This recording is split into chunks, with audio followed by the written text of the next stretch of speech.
Bonsoir tout le monde, bienvenue à l'épisode Dans le Mille spécial édition Coupe Memorial du Bas-Saint-Laurent à Rimouski. Ouais, c'est avec ça. Renaud, comment tu vas? Comme vous voyez, on est sur place, on est à l'Arena à Rimouski. Il y a eu des petits problèmes avec la réfrigération, toute la glace est fondue, Coupe Memorial annulée, c'est ça qu'on avait prédit, on est tellement bon. Donc, juste avant de rentrer dans le vif du sujet, comme d'habitude, on a quelques commanditaires à souligner. Tout d'abord, comme d'habitude, perfoelite.com. Perfoelite.com, c'est quoi? C'est une équipe d'entraîneurs qui va aider soit des entraînements individuels ou en équipe, sur glace ou hors glace. Ça veut dire conditionnement physique, conditionnement mental, entraînement vraiment de skills, power skating, whatever. Tu veux t'entraîner à quelque chose, eux, ils l'ont. Fait que si vous êtes un coach, un parent, perfoelite.com, c'est une super ressource pour vous. Et puis, si vous êtes plus du côté amateur, fan de hockey, analyste, professionnel, EliteProspect.com, ça va être la ressource pour vous. Avec le code DLM30, vous avez 30% de rabais sur un abonnement annuel. EliteProspect.com, la version gratuite, c'est le site gratuit le plus complet de statistiques. Et puis en plus, avec l'abonnement premium, vous avez non seulement plus de statistiques, mais aussi accès à EP Ringside, leur guide du repêchage, leur guide de pool. Alors écoute, pour toute fan de hockey, c'est une super bonne ressource, surtout avec 30% de rabais. Merci à nos deux partenaires Elite Prospect et perfoelite.com. Mais bon, je pense qu'on a quand même un gros épisode. Écoutez, vous expliquer comment est-ce qu'on va fonctionner pour aujourd'hui. Tout d'abord, pour ne pas vous garder en attente trop longtemps, on va faire nos prédictions de qui est-ce qu'on pense qui va gagner le tournoi, expliquer un peu pourquoi, et après ça, on va vraiment rentrer dans les analyses plus précises, équipe par équipe. On a fait un power ranking en date du 27 mai 2025, donc c'est-à-dire le jour 5. Ce soir, à l'heure où vous allez regarder la vidéo, ça va être un petit peu avant le match entre London et Medicine Hat. Et c'est sûr qu'une fois que ce match-là va être joué, le power ranking pourrait avoir changé, ainsi que demain, le match clé entre Moncton et Rimouski. Donc, on fait nos prédictions pour ces matchs-là, pour la finale. Et puis après ça, on regarde notre power ranking en date d'aujourd'hui.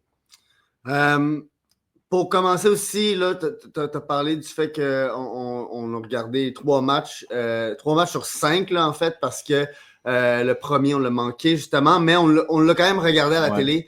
Donc, on va pouvoir mettre ça dans notre power ranking.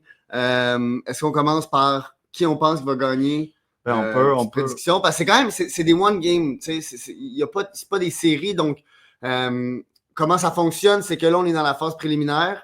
Ensuite, il va y avoir soit un match de bris d'égalité. Donc, pour qu'un match de bris d'égalité arrive, il faudrait que Rimouski gagne contre Moncton, si je comprends bien. Ou en fait, non, je pense que ça se peut même plus. Ce soir, il y a le match qui va décider qui va en finale, soit London, soit Medicine Hat. Et puis demain soir, en fait, l'équipe perdante de ce soir va jouer en demi-finale contre l'équipe qui gagne demain soir. Donc, l'équipe qui perd ce soir, soit elle joue contre Moncton, soit elle joue contre Rimouski. C'est vrai, fait qu'il n'y aura pas de match de bris d'égalité. Non. Normalement, il y aurait eu peut-être cette situation-là.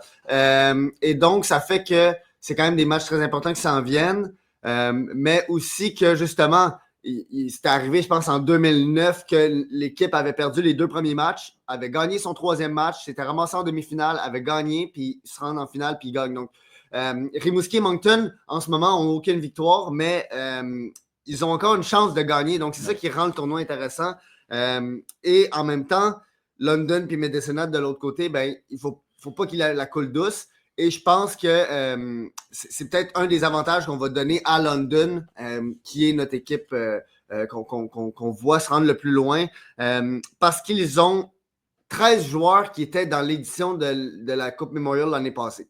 Donc, voici l'équipe qui a peut-être le plus d'expérience, avec un coach aussi qui, Dale Hunter, a le plus de matchs gagnés dans la Memorial Cup. Donc, on s'entend quand même que tout pointe vers que cette équipe-là se rende. Mais bon. Mais si on rentre dans la section prédiction, écoute, rapidement, ça, c'est la partie qui est plus, écoute, pour le plaisir, selon ce qu'on a observé, qu'est-ce qu'on pense qui va arriver. Et puis après ça, power ranking, ça va être plus analyse, statistiquement parlant, les joueurs, peu importe, plus en détail. Moi, écoute, pour ma prédiction personnellement, je pense que ce soir, c'est London qui gagne pour se rendre en finale. Demain, Moncton qui gagne pour se rendre en demi-finale. Medicine Hat contre London en finale. Et puis, je pense que Medicine Hat va prendre sa revanche contre London pour gagner le tournoi au complet. Donc, voilà pour ma prédiction personnelle pour le restant du tournoi. Après, regardez, c'est un match, comme on dit. Fait que, les prédictions, c'est pour le fun. C'est 4 équipes vraiment de haut talent.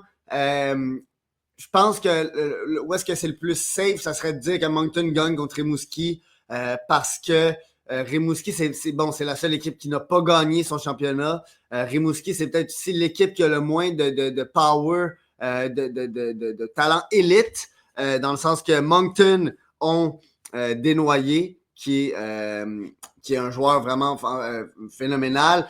Ensuite, Médécénat, bon, ils ont McKenna, ils ont Bachan, on va en parler dans les explications, mais c'est peut-être la seule équipe qui a pas justement le talent individuel pour se rendre plus loin. Donc, je pense aussi que Moncton va être capable de se rendre en demi. Puis pour la suite, Moncton, à date, les 2 défaites qu'ils ont eues, c'est vraiment des défaites de 1 but. Bon, hier, ils ont perdu 3-1 contre London, mais c'est un but désert. C'est des matchs qui sont très serrés. Donc, moi, ça ne m'étonnerait pas que Moncton se rende en finale et même surprenne. Donc, rentrons tout de suite dans le Power Ranking parce que c'est ta prédiction bold. Toi, tu dis que c'est Moncton. Moi, je pense que Moncton va se rendre en finale. Ensuite, je pense que London va le remporter. Je vois pas comment cette équipe-là, avec l'expérience qu'ils ont, avec le star power, peu importe, on va en parler dans les prochaines minutes. Donc, lançons-nous sur le Power Ranking et on va commencer avec l'équipe haute, l'Océanique de Rimouski. Donc, j'en ai parlé un peu maintenant, mais c'est ça. Un peu avant d'entrer dans les joueurs clés, un peu. Qu'est-ce qui a marché, qu'est-ce qui n'a pas marché pour l'Océanique? Je pense qu'on est tous d'accord pour dire que dans les matchs, que ce soit dans le 5-4, leur premier match, ou bien dans le match qu'on a vu contre London l'autre jour, c'est l'équipe qui compte le plus sur vraiment la force physique, le grit, le travail, alors que les 3 autres équipes, eux, qui ont gagné leur championnat, sont vraiment plus dans des jeux organisés. Ils ont vraiment plus, pas pour dire que l'Océanique n'a pas de système, c'est juste qu'à cause justement du nombre un peu plus bas de joueurs repêchés, il faut vraiment qu'ils rushent le filet. On voit aussi beaucoup de vétérans qui sont plus physiques, plus responsables. C'est l'équipe vraiment qui va le plus dépendre de contre-attaque, être les premiers sur la rondelle, jouer fort. Fait que je pense que ça va être la grosse clé, justement, demain contre Moncton. Peut-être justement sauter sur le fait que Moncton vienne de perdre 2 matchs. Peut-être qu'ils vont être un petit peu déstabilisés. Aller vraiment rough, utiliser ces 2 jours de congé-là qu'ils vont avoir eu pour justement arriver en pleine forme physiquement, parce que moi, je pense que ça va être ça vraiment la clé de l'Océanique. Ils ne peuvent pas s'attendre à faire des jeux plus compliqués, être plus dans la dentelle que Moncton. Ça va vraiment être qui est sur la rondelle en premier, pousser devant le filet, pousser les joueurs qui vont être devant leur filet. Là, c'est sûr que ça aurait été vraiment le fun pour eux que Spencer Gill soit là. Ça aurait fait un super bon match-up avec son frère Dylan Dunbar, Spencer de l'autre. Il n'est pas là, c'est sûr que ça fait comme une énorme béquille en défense, là. C'est ce joueur-là, choix de 2e ronde en LNH, c'est un très, très grand défenseur, super physique. C'est sûr que ça va faire mal, mais justement, il faut compenser pour ça. Il faut être les premiers sur rondelle, il faut pousser, il faut que Mathieu Catafort continue à faire ce qu'il faisait super bien dans l'autre match, se dégager devant le filet, pousser, faire mal à l'autre équipe. Là. Ben, tu sais, il y a aussi le fait que Rimouski, c'est une équipe qui est peut-être plus basée sur des excellents joueurs de juniors. Mm-hmm. La profondeur en termes d'offensive n'est peut-être pas autant là que les autres équipes, mais mettons, je veux parler de Coursol, par exemple, qui est un excellent travaillant, un joueur vraiment qui fait les bonnes choses. Et c'est ça un peu qui a fait que Rimouski sont restés dans le match contre London. On est assis à côté de gens de Rimouski et autres, puis les gens de Rimouski pouvaient nous dire ça va finir 5-1 pour London, ce match-là. Donc, on s'entend, c'est du monde peut-être d'habitude sont biaisés pour Rimouski. Et là, il n'y avait vraiment aucun espoir contre London. Et Rimouski, c'est quand même, ça en est bien sorti. Langevin a vraiment fait un excellent match devant le filet. Mais oui, c'est sûr que la perte de Gill fait extrêmement mal. On a aussi l'avantage, comme on est média avec la GMQ, on peut ensuite parler aux coachs et à certains joueurs. Et on avait parlé avec Joël Perrault, parce que là, on parle surtout du prochain match contre Moncton. Et il nous avait dit, bon, cette saison, on les a rencontrés 8 fois. On en a gagné 3 de ces 8 matchs-là. Donc, on s'entend que l'avantage est peut-être plus du niveau de Moncton. Mais c'est quand même une équipe qu'ils connaissent bien. C'est plusieurs 20 ans là-dedans. Donc, c'est des joueurs qui ont de l'expérience, qui savent c'est quoi. Des matchs importants comme ça, peut-être pas autant importants que demain, par exemple, mais il y a quelque chose que je me dis, même si moi, je vois Moncton se rendre en finale, il y a quelque chose que je me dis, Rimouski, avec la foule de leur bord, avec une performance de Langevin comme il l'a fait contre London, tout est possible. Matejko a vraiment eu un match décevant. Son premier, son deuxième, ça a vraiment été mieux. Il a marqué un but, si je ne me trompe pas. Catafort, son jeu physique est impressionnant.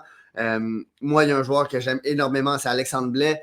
Une vision incroyable. Je pense qu'on va en parler tantôt de Bacha, mais il y a quelque chose dans Blais que je vois avec Bacha. Bacha, on s'entend, c'est un choix de deuxième ronde de Calgary. Mais Blais, peut-être moins rapide que Bacha, mais vraiment exécution, trouve les jeux dangereux. Il y a vraiment quelque chose. Moi, je pense que la grosse... le gros trou pour Rimouski, c'est sa défensive. On parle de Spencer Gill, mais quand on regarde la défensive des quatre équipes, celle de Rimouski est vraiment très loin derrière, selon moi. Il y a Pierre-Olivier Roy, je ne veux pas tromper son prénom, là, qui est peut-être celui le plus dangereux offensivement. Mais sinon, dans les 5 autres, il n'y en a pas un qui est un Molendyk, un Dickinson. Il n'y en a pas un de cette trempe-là. Même un Dylan Gill qui a joué professionnel. Donc, c'est ça. Je pense qu'à Rimouski, ça va être difficile pour eux de gagner demain contre Moncton, une équipe qui va être affamée. Non, écoute, ça va être de prendre leur chance. On l'a vu contre London, ça ne va pas être l'équipe qui va avoir le plus de chances de marquer. Il faut juste que quand ils les aient, ils capitalisent dessus. Puis... Mais ils ont des grosses chances. Quand ils l'ont, c'est des grosses chances. Mais il n'y en a pas beaucoup. C'est juste, il faut qu'ils rentrent dedans. À la fin de la journée, il faut que tu ailles le petit tap-in. Puis écoute, comme le coach disait, Joël Perrault disait à la conférence de presse, des fois, c'est de la chance, des fois, c'est avoir le rebond de ce bord-là. Fait qu'écoute, à la fin de la journée, il faut juste être prêt à mettre cette puck-là dedans quand le rebond va arriver de toi, puis croiser les doigts que justement, ce rebond-là va arriver devant toi. Sinon, écoute, tu l'as dit, lui, il a parlé de son expérience, puis mine de rien, il a dit que c'était comme un autre match 7 pour lui. Tu sais, c'est vraiment, lui, il a dit, c'est comme une autre game set. Ils l'ont fait contre Shawinigan. Ils l'ont fait en finale contre Moncton. Une de gagnée, une de perdue. Maintenant, c'est comme une autre, mais quand même, il faut prendre l'expérience qu'ils ont eue dans ces 2 autres matchs-là, puis l'amener là. Puis il a dit aussi, tu sais, souligner le fait qu'il faut être content d'être là. Il faut aimer ça, ces moments-là. Il faut aimer ça, ces matchs-là. Si tu n'aimes pas ça, c'est sûr que c'est très mal parti. Puis, tu sais, tu parlais de leur défense. C'est ça. Pour toutes les équipes dans le Power Ranking, on a pris en note, tu sais, c'est quoi les joueurs clés pour eux. Puis, du côté de Rimouski, sur ma liste, à moi, c'est tous des attaquants. Tu sais, tu parles P.O. Roy, oui, c'est un super bon joueur, mais il amène quelque chose que Rimouski a déjà, dans le sens, tu sais, l'offensive, ils ont Fauchon, ils ont Catafort, ils ont Blais, ils ont Matejko. Tu sais, ils ont des joueurs qui sont capables de justement la mettre dedans. Maintenant, c'est ça va être vraiment du côté défensif. Puis, c'est ça, écoute, les joueurs clés, je pense que tu les as pas mal tous soulignés. Alexandre Blais, ce qui est intéressant chez lui, puis pourquoi est-ce que son jeu est autant important, puis pourquoi est-ce que, tu sais, peut-être que s'il était dans Moncton, admettons, ça ne serait pas dans ma liste de joueurs clés, mais là, il l'est. C'est parce qu'il amène quelque chose que Rimouski, ils n'ont pas ailleurs. Ils ont beaucoup de grands joueurs qui sont capables de se battre, qui sont plus gritty, puis Alexandre Blais, c'est un des seuls joueurs dans cette équipe-là qui est très vraiment plus sur la finesse. Justement, tu as dit des petites passes, être un peu plus capable de se promener, faire des cycles en zone offensive. Donc, son rôle va être crucial. Puis, c'est pour ça que c'est un des joueurs clés. Si lui est là, il va vraiment mettre beaucoup de chance du côté de Rimouski. Puis, écoute, avant de passer à l'autre équipe, je voulais aussi mentionner, pour toutes les équipes, j'ai aussi noté des joueurs à surveiller pour le repêchage. Bon, là, écoute, vous le savez, c'est la Coupe Mémorial. Ce n'est pas les équipes les plus jeunes qui se rendent là, même s'il y en a une que c'est quand même pas pire. Mais tu sais, d'habitude, c'est des équipes plus établies avec peut-être 1 ou 2 joueurs éligibles pour le repêchage. Puis Rimouski, c'est l'équipe avec le moins là-dedans. Mais reste que quand même, sur certaines listes, on a vu Maël Lavigne sortir. C'est un double surâge. Ça veut dire que tu sais, son repêchage n'était pas celui de l'année dernière, c'était l'autre d'avant. Mais reste que c'est un allié de 6 pieds 4 qui a réussi à quand même pas mal mettre des points, plus quand il était capitaine à Victoriaville. Je ne suis pas trop fan de la façon dont il skate. Je ne suis pas encore convaincu justement de son jeu physique, mais reste que à la fin de la journée, le projet est intéressant, puis il y a quand même de fortes chances qu'on voit une équipe LNH prendre un risque là-dessus dans les rondes plus basses du repêchage. Fait que, si vous êtes fan du repêchage cette année, Maël Lavigne, gardez les yeux dessus. Ça risque d'être un nom que vous pourriez voir sortir en ronde peut-être 5, 6, 7 de la LNH. Donc, on va enchaîner avec l'autre équipe de la LHMQ présente à ce tournoi. Donc, c'est les Wildcats de Moncton. Personnellement, je pense que la séparation se fait quand il y a quand même une plus grande séparation entre l'équipe 4 et 3 qu'entre le reste des équipes. Je pense que 3-2-1 sont quand même très proches. Wildcats, c'est l'équipe qui s'est fait compter le moins de buts en saison régulière cette année dans tout le Canada junior. C'est une équipe qui... Puis on le voit en les regardant jouer, là, je veux dire, même hier contre Medicine Hat, qui est une équipe très, très fast-paced, très dynamique, très offensive, ils ont été capables de les contenir. Mathis Rousseau est excellent. Je veux dire, il donne confiance à son équipe. Hier, ils se sont fait bombarder 17 tirs en deuxième période, puis ça a vraiment Rousseau les a vraiment gardés dans le match. Le contrôle des rebonds est incroyable. Moncton, on parle du repêchage de cette année. On va quand même parler de Desnoyers, Caleb Desnoyers, un gars qu'on parle depuis quand même longtemps. Si vous nous suivez depuis notre première saison, c'était un gars qu'on avait vu dans le midget. Il y a aussi Julian Sumpf avec lui. Ils ont le défenseur Étienne Morin, l'espoir de Calgary. Ils ont Dylan Gill, l'espoir de Tampa Bay, qui a joué au début de la saison avec le Crunch de Syracuse dans la AHL. Donc, Moncton, eux, contrairement à Rimouski, on les a vus 2 fois en vrai. Donc, on a vu leurs 2 matchs préparatoires jusqu'à maintenant. Et moi je vais te lancer après là-dessus, mais c'est vraiment, moi, je trouve que c'est leur première ligne. Si elle fonctionne, s'ils sont dans le match, s'ils sont confiants, ça paraît. Parce qu'ensuite, je pense que le problème, c'est qu'ils n'ont pas vraiment de, comment on pourrait appeler ça, de second-hand scoring. Quand on parle qu'une équipe doit, mettons le Canadien, on en parlait souvent du fait que on se basait quasiment juste sur la première ligne, puis le reste, amenait rien. Puis en effet, là, à date, ils ont 3 buts dans le tournoi. Il n'y a aucun des buts qui a été fait par un attaquant. Les points sont pas mal juste dans la première ligne, si je ne me trompe pas. Là.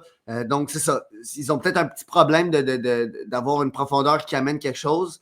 C'est ça. Moncton, je pense que les clés pour les matchs sont assez claires. C'est l'équipe, justement, que tu avais dit, qui ont limité le plus le nombre de buts dans toute la LCH. Puis là, maintenant, ça fait 2 matchs d'affilée où est-ce qu'ils laissent avoir 40 tirs.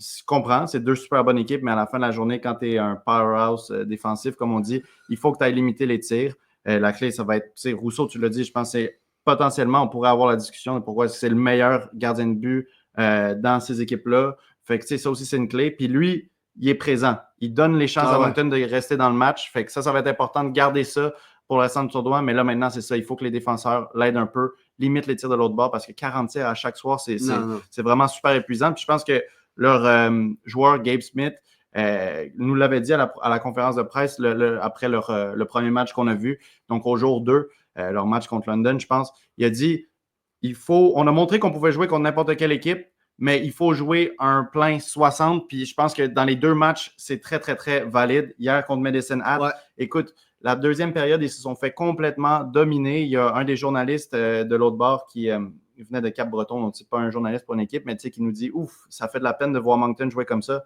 Effectivement, dans la deuxième période, ce n'était pas Moncton. Il y avait comme toute l'identité qui était partie. Ils ont laissé 17 tirs dans une période. Donc, ça veut dire quasiment la moitié des tirs de tout le match viennent dans la même période. Pour Mathis Rousseau, c'est extrêmement difficile. Puis, de la meilleure défense de la Ligue, c'est pas acceptable d'avoir une période comme ça. Puis, s'ils laissent ça arriver, soit que ce soit contre Rimouski demain ou bien en demi-finale, je pense pas qu'ils vont s'en sortir. Donc, il faut vraiment serrer ça, box out, couper les lignes de passe, couper les lignes de tir parce qu'on ne peut pas permettre 40 tirs à chaque soir.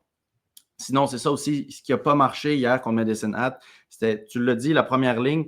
Oui, il faut qu'ils marquent, il faut qu'ils aillent prendre leur chance, mais tu sais, c'est que dans le premier match contre London, ce qui avait vraiment dérangé London, c'est à quel point est-ce que cette ligne-là, Caleb Desnoyers, Sumpf et Pekarczyk. Pekarczyk, c'est ça, j'ai besoin de la prononciation à chaque fois, mais à quel point est-ce qu'eux sont capables de s'installer puis bouger dans la zone. C'est ça, ils cycle. C'est incroyable. Ça, faire des cycles, se promener, tout le temps mettre la défense de l'autre équipe en doute.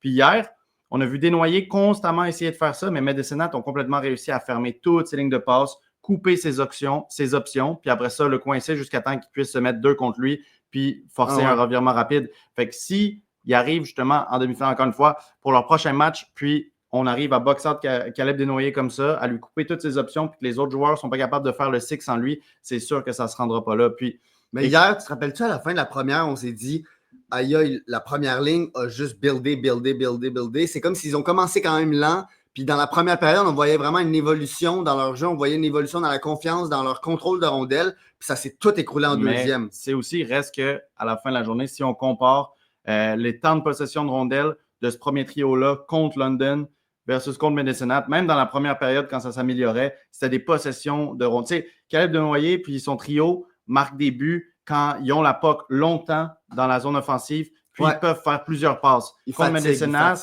on les a vus avoir des bonnes chances. On a vu Pekarczyk avoir des très bonnes occasions en première période, mais reste que c'était beaucoup. Ça finissait beaucoup plus vite que dans l'autre match d'avant. Eux, ils ont besoin de ce temps-là. Puis là, aussi, c'est ça. Hier, ils ont remplacé Sumpf avec Gabe Smith. McDougall, le coach, a remplacé la première ligne quand même assez rapidement. Puis Sumpf, c'est comme s'il s'est... je sais pas, on dirait que c'était un différent Sumpf qu'on voyait pas avec la première ligne. Il était vraiment plus fonceur.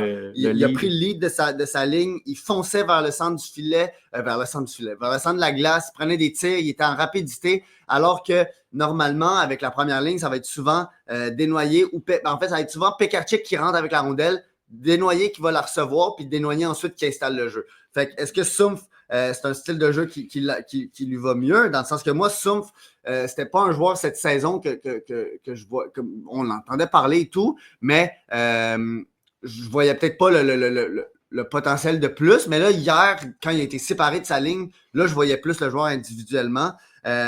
Puis, tu sais, Desnoyers, hier, il a tellement été bien bloqué que moi, je me dis, si je suis Rimouski, je regarde le match d'hier, je regarde comment Medicine Hat a contrôlé Desnoyers, puis je fais exactement la même chose. On s'entend, c'est pas les mêmes effectifs, donc il n'y a peut-être pas la même qualité pour contrer, mais c'est fou à quel point, je veux dire, Desnoyers, il a été capable de s'exprimer dans sa première game contre London, puis hier, c'était vraiment très, très difficile pour lui, puis pas juste parce qu'il se faisait frapper et autres, là. Ça, c'est une partie du jeu que Desnoyers est capable de vivre avec, puis il est capable de répondre aux hits. C'était vraiment plus... juste, il n'y avait pas d'espace. Les jeux qu'il essayait de faire, c'est comme si Medicine Hat savait c'était quoi sa lecture. Puis, je veux dire, Desnoyers, sa tête, elle est tellement bonne. Je veux dire, sur son trio, il se complète vraiment bien avec Pekarczyk. Mais Pekarczyk, justement, c'est pas le plus haut IQ, c'est pas la meilleure vision. Pekarczyk, ça va être le gars qui va la récupérer dans le fond de la zone, qui va cycle, qui va remonter vers la ligne bleue, qui va chercher soit à la faire une passe à la pointe, soit essayer de renvoyer la rondelle au filet. Desnoyers, lui, c'est vraiment le joueur cérébral, le joueur qui a la rondelle sur son off-wall, qui va faire des pivots, puis qui va aller créer des jeux out of nothing. Pekarczyk, c'est pas ça, mais les deux se complètent très bien. Fait que... Ouais, puis écoute, à Moncton aussi, il va falloir, tu l'as dit, c'est une équipe, c'est pas comme London, ils dépendent beaucoup plus de leur première ligne que les autres équipes, mais reste qu'à la fin de la journée, hier, surtout avec Sumpf qui jouait avec les lignes plus basses, on a vu les joueurs de support, les lignes plus basses, tu sais, je pense à Mercier aussi, Lansbury créer des super bonnes chances, mais encore une fois, c'est pas, tu peux pas gagner un tournoi sans que tes attaquants marquent des buts. Puis, si la première ligne n'en marque pas, c'est bien que là, les lignes plus basses soient capables de créer des chances, mais à la fin de la journée, il faut que quelque chose rentre. Fait qu'il va falloir que, justement, il y ait plus de scoring. Effectivement, des gros noms, Desnoyers, la première ligne, Sumpf, mais aussi, justement, de ces joueurs de soutien-là. Puis, écoute, je pense que ça arrive là, contre Rimouski. Ça m'étonnerait vraiment qu'il n'y ait pas d'attaquants qui marquent de but parce qu'on les a vus vraiment être sur le bord. Tu sais, Desnoyers, sure, il se faisait box-out, mais on a vu quand même une ligne de Lansbury, Sumpf quand il jouait avec lui, justement, Mercier qui cognait constamment à la porte, qui allait chercher des tirs. Puis à un moment donné, ça va finir par rentrer. Puis là, tu as dit, on a parlé de Sumpf pour le repêchage, on a parlé de Desnoyers pour le repêchage. Je veux juste mentionner que Mercier était disponible aussi. Moi, je ne pense pas qu'il va être pris par une équipe, mais reste que c'est un excellent joueur, puis que je pense que l'équipe qui l'invitera à son camp LNH va avoir un excellent potentiellement, peut-être prospect à aller regarder l'année prochaine comme overager parce qu'on pourrait le voir exploser avec un rôle un petit peu plus gros. C'est un excellent joueur de soutien qui fait tout ce qu'il a besoin de faire sans montrer rien de élite. Fait que ça reste intéressant, mais c'est ça, peut-être plus en termes d'invitation que de choix. Puis, je veux juste dire, Alex Mercier, il a 3 passes sur 3 buts. Ouais, je veux dire, puis en plus, c'est ça, je me suis trompé, mais en fait, la première ligne n'a rien amené à date. C'est Dylan Gill, 2 buts. Puis, vas-y, finis, mais moi, je voulais parler de la ligne défensive. Marcus Vidicek, c'est lui qui a la grande charge défensive en désavantage numérique et contre les meilleurs trios adverses. Donc ça, c'est vraiment un atout intéressant, mais je veux pas trop m'éterniser parce que d'un, on a 2 autres équipes avec peut-être plus de joueurs à analyser, puis c'est peut-être pas des joueurs qui, selon nous, vont se rendre au prochain niveau tant que ça, là. Donc je voulais juste le mentionner. Ben, écoute, on peut finir sur justement le prospect du repêchage, Caleb Desnoyers. On a parlé de ces 2 matchs, mais finalement, qu'est-ce que ces performances-là montrent? Écoute, les 2, c'était notre joueur numéro 1 dans le repêchage GMQ. Les 2, on a parlé super bien en lui quand on venait de faire la liste de repêchage sur la chaîne de Briser la glace. Allez regarder ça. On parlait de est-ce que dans le temps, les Canadiens étaient supposés prendre plus haut, potentiellement dans le top 10. Est-ce que ça aurait été un target intéressant pour le Canadien? Puis tout le monde était sur le même côté que c'est un excellent centre. C'est un joueur qui pourrait jouer premier centre. Moi, c'est juste qu'avec des matchs comme hier, puis on l'a vu, c'est arrivé moins souvent à la GMQ, mais quand on le voit, ce joueur-là se faire enlever ses options, c'est ça. Il montre vraiment que pour être un premier centre, mais c'est pas comme un McKinnon, mettons, où il n'y a pas d'espace, il n'y a pas de temps, il va en créer, il va trouver des options. Caleb Desnoyers, ultra intelligent, mais il n'a pas les mains justement pour quand tu lui enlèves ces 2 options, aller tout faire tout seul. Fait que, on a vu vraiment la limite de Desnoyers. Mais là, après ça, j'ai vu, tu as ça à chaque fois, tu as des fans qui réagissent beaucoup, surtout ceux de Chicago, parce qu'il y a eu des liens avec Desnoyers et Chicago au troisième choix. Des liens surtout de fans, là, je ne veux pas partir de rumeurs, rien, c'est des fans qui en parlent. Mais j'ai vu des fans arriver et dire alors, après un match comme ça, on ne peut pas justifier d'aller prendre Caleb Desnoyers 3e. Il faut se calmer les pompons. C'est sûr que justement, ce n'est pas un McDavid qui va créer toutes les options tout seul. Tu ne peux pas mettre 100% de tes attentes offensives. Ce n'est pas un joueur qui va aller mettre 100 points à LNH. Mais reste que je pense que justement, avec ses qualités défensives, sa qualité de vision, son jeu physique, puis sa vitesse, c'est peut-être pas la meilleure, mais reste qu'elle est quand même solide pour sa taille. Je pense qu'il montre vraiment qu'il pourrait jouer sur un premier centre dans la LNH, peut-être juste plus un premier centre à la Nick Suzuki qu'à la McDavid, justement. Mais des McDavid, t'en as combien dans la LNH? Non, c'est ça. Non, mais on s'entend que McKenna, c'est comme un générationnel. Moi, Desnoyers, je veux dire, à partir du 3e rang, je pense qu'il est dans la conversation. Absolument. On a vu Barry Trotz et JP Glaude à l'écran. On a vu plusieurs autres scouts de la Ligue nationale, mais tu sais, moi, je pense qu'une équipe qui pige 3, 4, 5, là, c'est vraiment très, très réaliste de le voir là. Je veux dire, bon, c'est sûr que là, c'est comme... à quelque part, c'est du temps emprunté, là, dans le sens que c'est comme le gros stage, puis il y a pas mal rien de négatif qui peut venir avec le fait de jouer à la Coupe Memorial. Fait que Desnoyers, c'est juste du plus qu'est-ce qu'il a en ce moment. Mais, tu sais, comme on le dit, la première ligne, c'est vraiment eux qui sont les plus dangereux. Nous, où est-ce qu'on est? La galerie de presse est derrière le but des visitants, du domicile.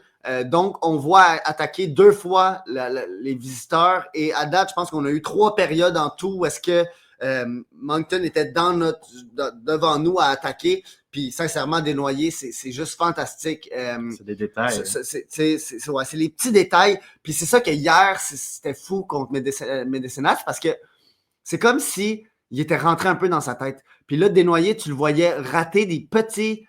juste une rondelle qui floppe un peu, il la ratait. Il était comme super pressé dans ses mouvements, mais je ne verrais pas ça devenir un trend, devenir un pattern. C'est quand on rentre dans la zone Desnoyers, il est capable de prendre son temps, de trouver l'espace, de prendre la bonne décision. Les jeux ne meurent pas sur sa palette. Il ne fait pas juste la dumper, il va toujours faire le jeu intelligent, essayer d'aller chercher le F3 ou trouver une manière de déstabiliser l'autre défensive.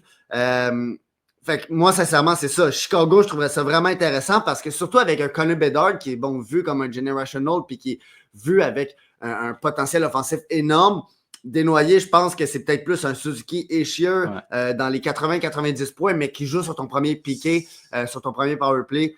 Ça va dépendre de l'opinion qu'ils ont des gars en dessous. Il y a des listes où d'équipes où Martin va être 8e, il y a des listes où il va être 3e. Fait que si Chicago sont high sur Frondell, Frondell aussi, ça peut être le même cas, mais s'ils sont high sur un joueur comme Porter Martin, ça se pourrait qu'on voit Porter Martin sortir numéro 3 s'ils veulent ajouter de la taille. Ça dépend c'est où leur priorité, c'est quoi leur plan, c'est quoi leur liste. Il y a peut-être juste, mettons, Utah à 4 que je pense que je verrais moins.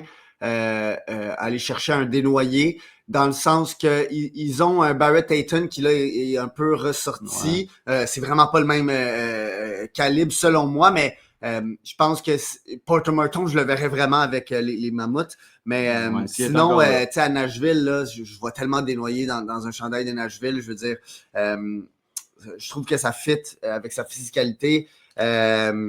Puis je me rappelle d'avoir pris la note qui prenait pas les mises en jeu en zone offensive contre London. Là, je me rappelle pas contre Medicine Hat, mais il me semble qu'en zone offensive, c'est pas lui qui les prend, puis même pendant la saison, là, dans mes notes.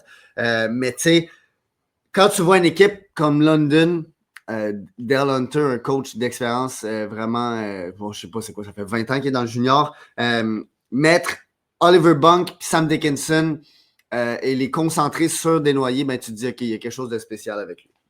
Ouais, je pense qu'on peut passer à notre prochaine équipe du Power Ranking. Donc, en numéro 2, ça va être Medicine Hat. Écoute, avant de parler sur des noms spécifiques et tout, je vais donner un petit peu le raisonnement de pourquoi est-ce qu'on l'a mis là. Tu sais, un petit peu, c'est quoi les clés, justement, à toute équipe. On a dit, c'est quoi qu'il faut qu'il fasse pour qu'il gagne. Medicine Hat, moi, ce que j'ai beaucoup aimé, on a vu une défense qui était assez décousue contre Rimouski. Ils ont failli perdre ce premier match-là contre l'équipe qui, tu sais, on l'a vu, son numéro 4 sur notre Power Ranking.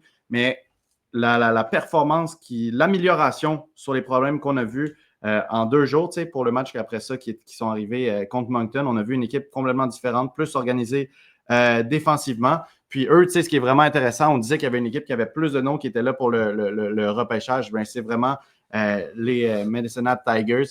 Medicine Hat, il y a des très, très jeunes joueurs dedans. Ils ont un mélange super, super intéressant de joueurs d'expérience comme Wisblatt qui leur a mis 107 points, 106 points cette saison. Et des jeunes comme McKenna, comme Gordon Carroll, qui lui est éligible pour 2027. C'est un joueur de 16 ans qui est dans l'équipe, donc vraiment un mix super intéressant. Mais là, c'est ça va être de continuer justement à s'améliorer tranquillement. Garder une défense organisée comme hier. Tu sais, hier, on a vu des petits joueurs comme Wu, que quand on voit leur gabarit, quand on voit un petit peu le style de jeu, tu ne t'attendrais pas à ce qu'il soit autant important, mais pourtant, des gars comme ça, être super disciplinés en défense, pas prendre de risques pour rien, vraiment continuer à mettre de la pression juste quand il faut, prendre les bonnes décisions. On a vu des Molendyk aussi, être capable de faire un petit peu les deux. C'est sûr que Molendyk est pas mal plus offensif que Wu, mais tu sais, il n'y a aucun de leurs joueurs qui s'est complètement perdu dans leur rôle offensif, qui a commencé à vraiment rentrer dans le momentum puis juste penser à l'offense. Sont tous restés ultra disciplinés, beaucoup plus que contre Rimouski, ce qui leur a coûté un petit 4 buts dans le premier match. Je pense qu'ils ont vraiment appris de ces erreurs-là, puis c'est pour ça, moi, que je voulais mettre numéro 2, parce qu'une amélioration comme ça en 2 jours, c'est quand même super impressionnant. Puis là, ça veut dire comment est-ce qu'ils vont sortir ce soir. Si l'amélioration continue, on pourrait avoir un Medicine Hat vraiment à leur meilleur contre London. Fait que ça, c'est encourageant. Regardez, la première ligne de Medicine Hat, McKenna, Wisblatt, Richie a fait 129, 106 points puis 91 points cette saison, donc pour proche de 300 points à 3. Et là, en ce moment, dans la Memorial Cup, ben, ils sont à 12 points à 3, donc 4 points chaque. 3 buts Ryder, 2 buts McKenna. Quand on parle de Moncton, qui ont une première ligne qui est pas mal la seule qui peut amener de l'offensive en temps réel, mais après, c'est pas eux qui scorent. Ben là, c'est complètement l'inverse avec Medicine Hat. Medicine Hat, ils ont 2 lignes qui peuvent amener de l'attaque. Tu as parlé de gens avec de l'expérience, Wisblatt, mais il y a aussi Saint Martin, qui est vraiment un vétéran excellent. Je l'aimais l'année passée quand je regardais Bacha et Lindstrom. Mais c'est ça, c'est du star power dans le top 6. C'est une équipe qu'il faut qu'ils marquent pour gagner. Ouais, ils doivent marquer. Puis je veux dire, c'est fast-paced. Je veux dire, ils sont rapides. Là. Ça doit être vraiment difficile de coacher contre eux parce que les contre-attaques, ça part vite. Tu as parlé de Wu, Molendyk, mobile, Wu, mobile. Pickford, peut-être moins mobile, mais Pickford, two-way, freine les attaques en entrée de zone, est capable d'avoir un excellent tir. Il y a eu 2 buts dans le premier match. Après, tu as Vazainen, le défenseur repêché par Utah, qui est un grand défenseur mobile droitier. Puis tu as Myonen, qui lui est 6 pieds 5, qui frappe. Donc, c'est vraiment une défensive très difficile à pénétrer. Molendyk, c'est peut-être celui qui a le plus de petits problèmes offensifs. En même temps, il joue contre les meilleurs trios adverses et il joue énormément. Moi, il y a un gars que je veux parler, Puis c'est Bacha. Andrew Bacha, c'est juste. Tantôt, je parlais de Blais, mais Bacha, c'est comme Blais sur les stéroïdes. Je veux dire, la vitesse aussi, qu'il a, un peu plus grand, la vitesse qu'il apporte, l'exécution, la vision. Protection de rondelle. C'est fantastique. Là. Ce gars-là, c'est comme. Tu sais, on parle beaucoup de Mesher comme un joueur de périmètre, mais Bacha, c'est comme qu'est-ce que Mesher a dû amener à son jeu. Oui, Bacha, il va utiliser beaucoup le côté, puis essayer de couper une fois rendu en zone offensive, puis d'essayer de la passer vers le centre, souvent à Lindstrom, parce qu'ils sont pairés ensemble. Mais je sais pas, l'ingéniosité de Bacha, la vision qu'il a, les passes se rendent. Fait que, souvent, moi, je vais noter quand je regarde un joueur, j'aime l'idée, mais quand je dis ça, c'est souvent parce que ça s'est pas rendu. Mais Bacha, c'est pas juste que j'aime l'idée, c'est que ça se rend. Fait que, il y a comme ce côté-là de se dire, ben là, je veux dire, même si c'est pas le plus grand, c'est pas le plus fort, il crée les jeux en vitesse, en protection de rondelle, pas nécessairement puis juste en ayant scanné peut-être 1 seconde ou 2 secondes avant. Donc, il n'a pas besoin de toujours avoir les yeux sur il sait où est-ce que ses joueurs sont, donc ça doit être juste fantastique de jouer avec lui. Tu sais, Lindstrom, hier, c'est son premier match dans la Memorial Cup. C'est un gars qui n'a pas joué dans le piqué. Tu sais, on a vu qu'il y a peut-être, son coach l'a peut-être ménagé certaines tâches. Donc, c'est sûr qu'on n'a pas vu le full Lindstrom, mais tu sais, c'est vraiment d'aller jouer devant le net puis d'aller attendre l'époque de Bacha un peu dans le sens que lui, il est entouré de 2 gars rapides. Martin aussi, c'est ça. Saint Martin, c'est juste, il va très rapide, il a des bonnes mains, il tient peut-être trop la puck. Moi, je veux parler de Molendyk en dernier, juste parce que c'est un joueur que moi, j'aimais énormément en 2023. Je pense qu'il aurait dû être repêché autour de 15 à 20. Il a été repêché 24e, donc c'est un très bon choix pour Nashville, mais juste mobile, des bonnes décisions, des bonnes passes de sortie de zone. Il n'hésite pas à être un 4e attaquant, mais quand il est 4e attaquant, il ne met pas son équipe dans le trouble parce qu'il est tellement rapide qu'il peut revenir rapidement. Il active le jeu. Dès que la mise en jeu se fait et qu'il y a la rondelle, le jeu est parti. Il l'active. Il n'y a pas 0.5 secondes d'immobilité. Là. Donc, l'autre équipe, par la mise en jeu, est direct. La rondelle est en train de soit bouger ou en train de se faire contrôler par Molendyk. Puis ça, c'est quelque chose que j'aime énormément dans un attaquant, un défenseur offensif. Ouais, ben c'est ça. Il y a comme la petite qualité d'activation élite offensive que un petit défenseur est obligé d'avoir. Tu sais, on parlait de Wu tantôt, on en a parlé justement dans le segment de pourquoi est-ce que c'est important la défensive. Jett Wu, c'est un petit défenseur qui est vraiment capable de super bien compenser pour sa petite taille, mais qui n'a pas cette même capacité-là d'activation élite offensive que Molendyk a, puis qui est crucial.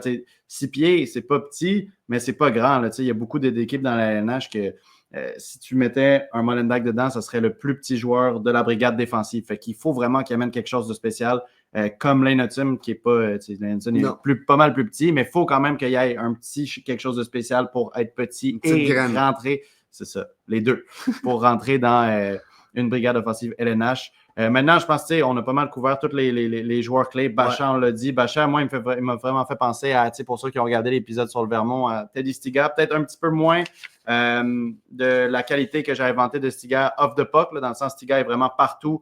Avec la rondelle, il peut jouer à la Bacha, la promener, faire des passes, trouver des options, faire les entrées de zone, faire les récupérations de rondelles.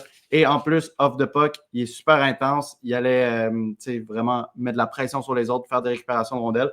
Bacha peut-être un petit peu moins vu le côté off the puck, mais reste que c'est 2 joueurs qui m'ont beaucoup fait. Ils ont été pris dans les mêmes, à peu près les mêmes rangs au repêchage. Les deux, c'est des excellents joueurs de support. Fait qu'ils m'ont vraiment fait penser l'un à l'autre. Ça m'a donné des gros flashbacks du Vermont, une super belle fin de semaine.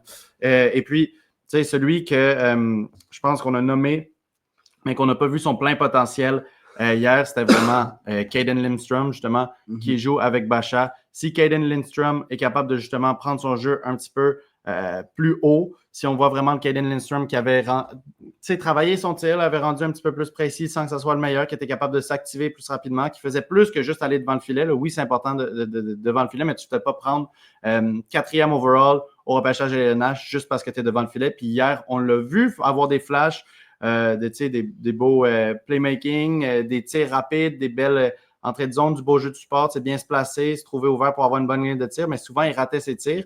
Puis, il se repliait souvent sur justement son jeu devant le filet. Son jeu devant le filet qui est correct, mais il faut qu'on voit plus que ça. Puis, je pense que si justement cette deuxième ligne-là s'active avec Aiden Lindstrom, tu l'as dit, ça doit être difficile de faire un retour en plein Coupe Memorial. Son premier match, après en avoir raté quelques-uns, c'est dans un match intense comme ça, contre une des meilleures défenses de la LCH. Ça doit être assez difficile. Fait que peut-être que ça explique justement son retour un tout petit peu plus lent. Mais s'il peut exploser ce soir, en fait, contre London, on pourrait vraiment voir deux lignes qui seraient top, qui pourraient être premières.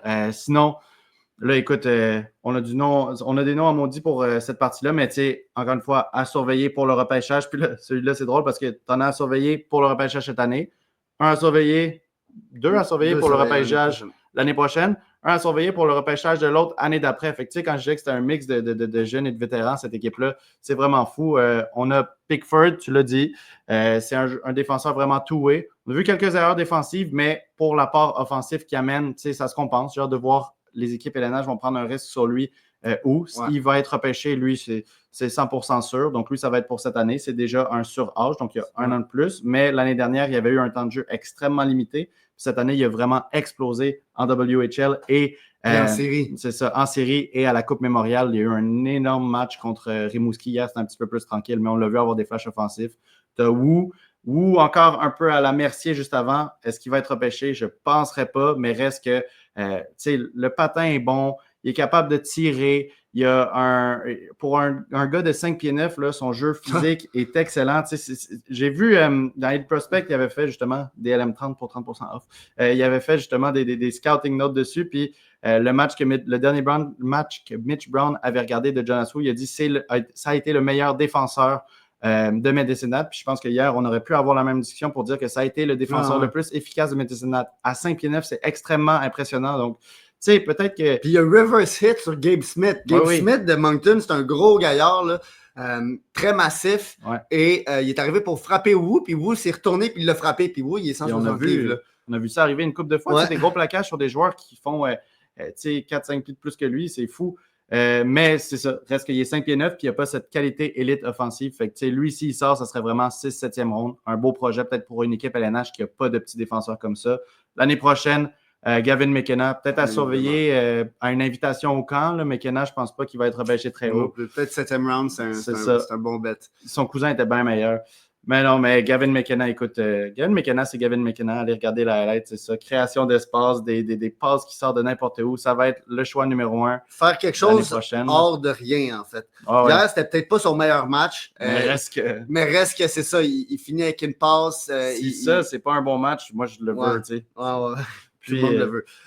Mais le prochain que tu veux parler, c'est de l'IM Rock. Ouais. Un des jumeaux. Puis Rock, qu'est-ce qui est intéressant, c'est qu'il joue sur le premier powerplay. Ouais, c'est sûr. Il est devant le filet. 41 points en 61 matchs cette année, repêché juste l'année prochaine. Et c'est peut-être un nom qui va... on parle souvent de joueurs comme, mettons, Sam O'Reilly et d'autres joueurs de même qu'on va venir, mais qui jouent dans leur année de draft et autres dans des trios inférieurs et qui ensuite montent.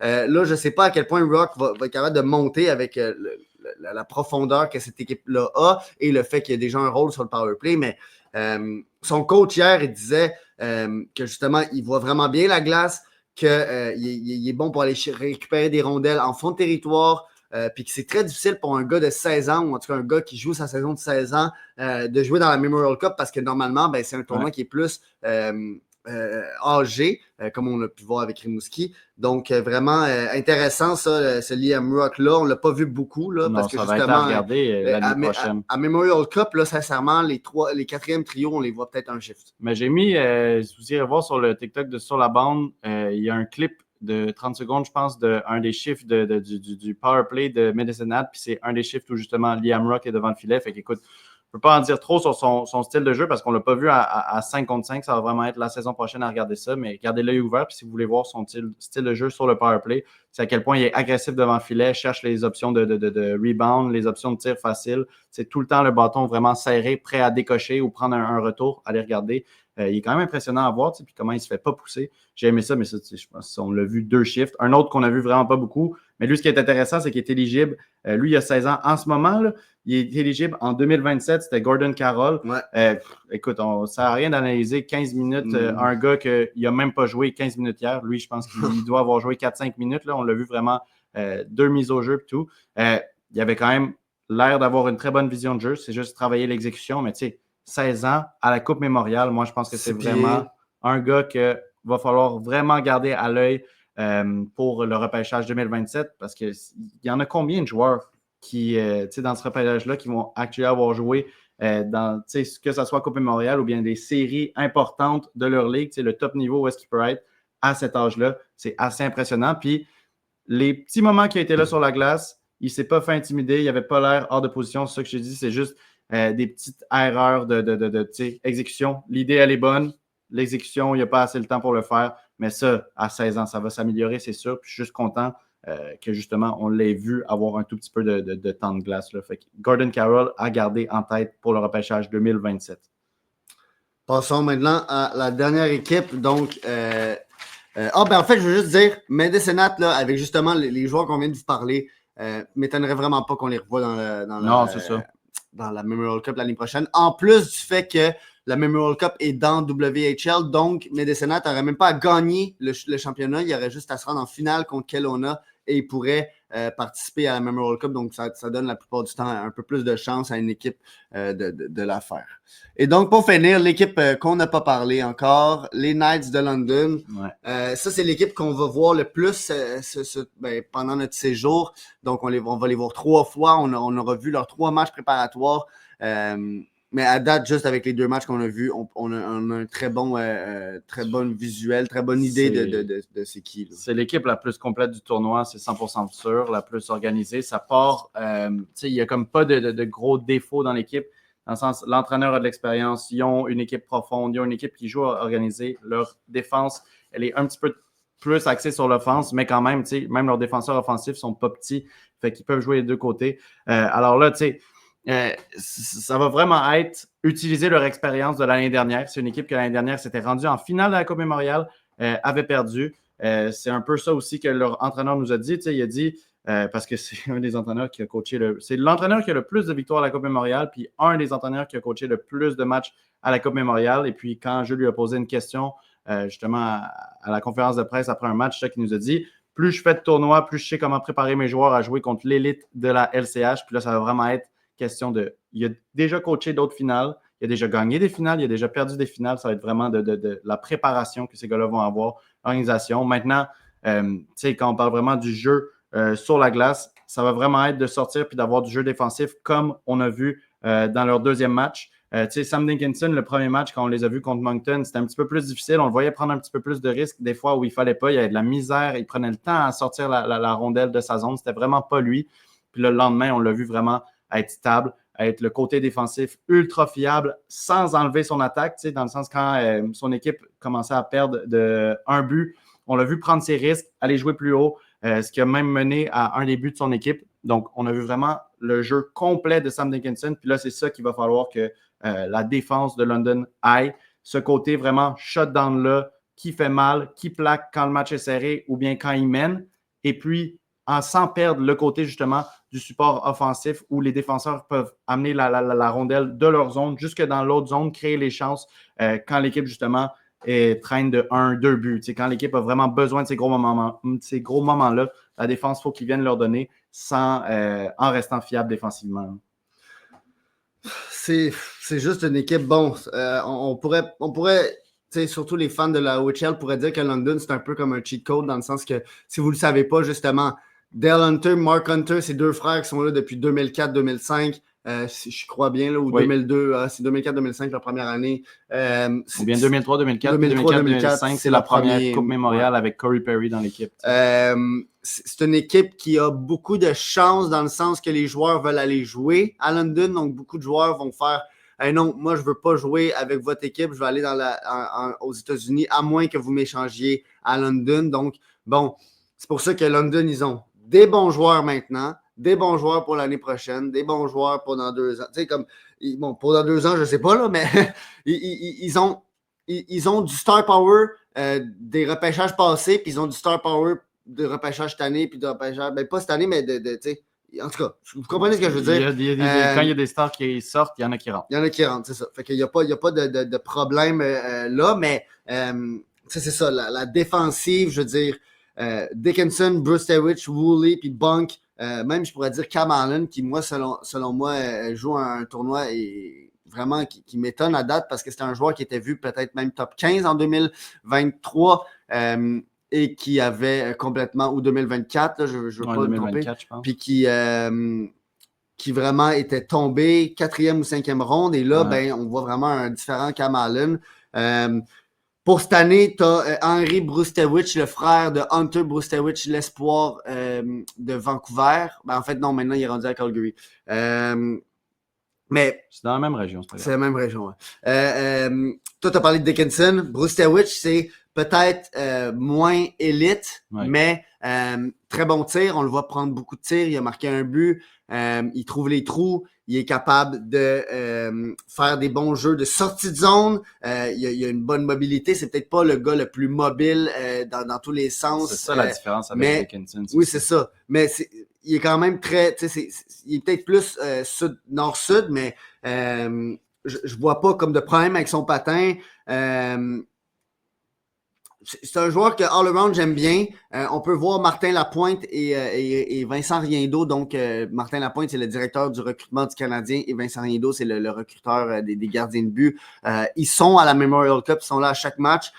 Et avec le 41e choix au total, un défenseur 6 pieds 1 pour Brustewich, de droitier avec ce style-là, c'est peut-être un joueur plus safe qu'un Mailloux, c'est peut-être un joueur qui a plus d'opportunités, je pense, pour se ramasser dans la Ligue nationale.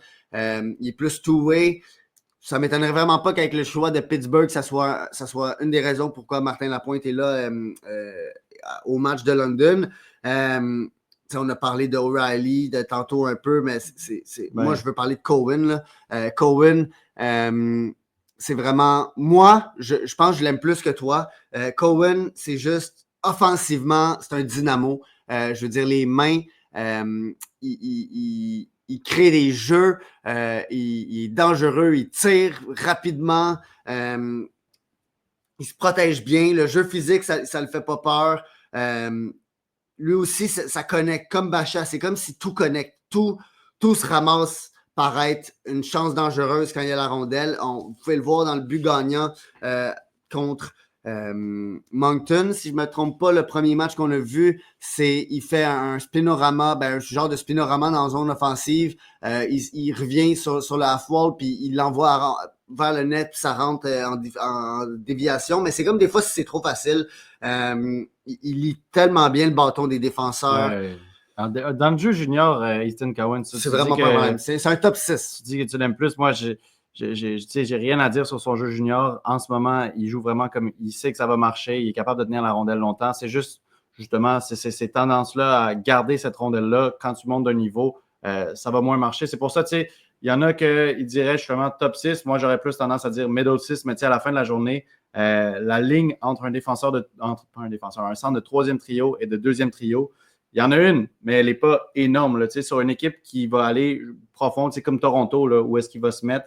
La différence entre le John Tavares qui va juste sur le deuxième, puis admettons, tu mettrais Easton Cowan sur la 3, surtout à la première saison, c'est sûr qu'il va en avoir une grosse, mais c'est quand même un niveau similaire. C'est juste que moi, j'aurais plus tendance justement à aller le mettre sur la 3 que la 2, mais là, c'est rendu tellement minutieux là, comme prédiction, mais quand tu dis que le moins, c'est plus ce petit détail-là, dans le sens qu'il y a certains de ces jeux en junior que je ne pense pas qu'ils vont se transmettre dans la LNH. Fait que, la production de tout le monde, quand il monte à un niveau plus haut, elle descend, mais lui, je pense qu'il va descendre peut-être un petit peu plus que certaines personnes s'attendent, mais sans enlever le fait que c'est un excellent prospect, puis c'est un prospect de rêve pour un choix de fin de première ronde. Là, c'est du scouting vraiment fait de superbe façon de Toronto, puis dans la situation à laquelle Toronto est, surtout s'ils sont sur le bord de perdre John Tavares, là, on verra, mais c'est exactement le genre de prospect qui ont besoin puis qui vont être super contents d'avoir, puis on comparait souvent, ou bien, je ne sais pas si on comparait, mais on avait souvent Minton puis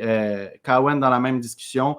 Puis là, tu sais, Toronto va échanger Minton. Tu sais, je veux dire, c'est pas le même genre de joueur. Minton, c'est vraiment le genre de joueur qu'on voyait vraiment sur une 4e ligne. 3e ligne, déjà, pour lui, ça serait sur overachieve, là, être mieux que ce qu'on pensait. Easton Cowan, c'est comme une coche de plus. C'est ça qui me fait vraiment dire 2e ou 3e ligne, là, middle six. Moi, je pense qu'il ne touche pas aux Marlies. Je pense que l'année prochaine, en plus, avec les départs que Toronto vont vivre, parce qu'ils ne pourront pas garder Nice, Tavares et Marner, je vois Cowan arriver direct sur le top 6. Je ne pense pas que c'est Nick Robertson.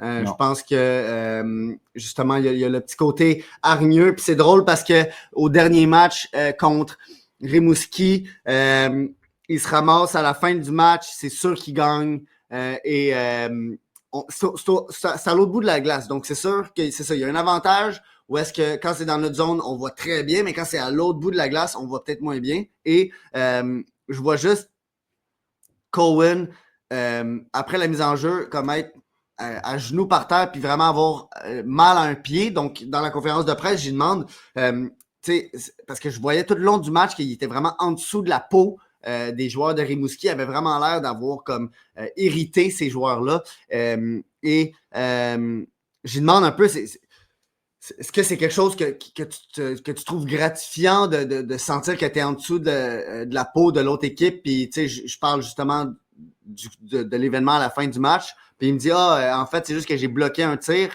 Mais oui, c'est quelque chose que j'aime de sentir que je suis dans la tête de l'autre équipe. Donc, pour Toronto, je pense que ça va être vraiment intéressant parce qu'avec un Nice, mettons, qui est un joueur chiant aussi. Qui est chiant aussi, qui justement est baveux, avoir ce Cowan-là qui est comme un plus petit format puis qui peut te faire mal offensivement.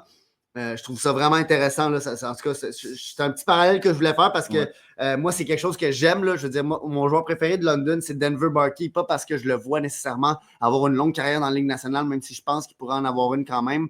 C'est juste parce que Barkey, c'est un joueur d'énergie. Il n'y a pas les capacités offensives les plus élevées. Il n'y a pas le patin le plus rapide, mais il est capable d'avoir une vitesse de pointe, il travaille, il est gossant, il est toujours en train de jaser avec l'adversaire. Puis ça, c'est vraiment le genre de joueur que j'aime. Fait que Cowan, c'est un petit aspect que j'aime, le côté physique qu'il est capable d'amener.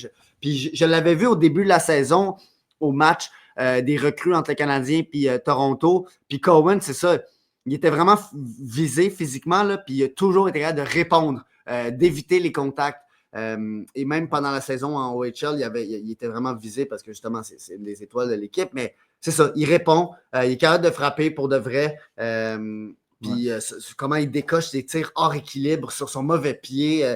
C'est vraiment difficile. Là. Aller sur une glace et essayer de tirer d'une bonne manière avec votre mauvais pied, votre en débalancement, juste en sortant d'un pivot.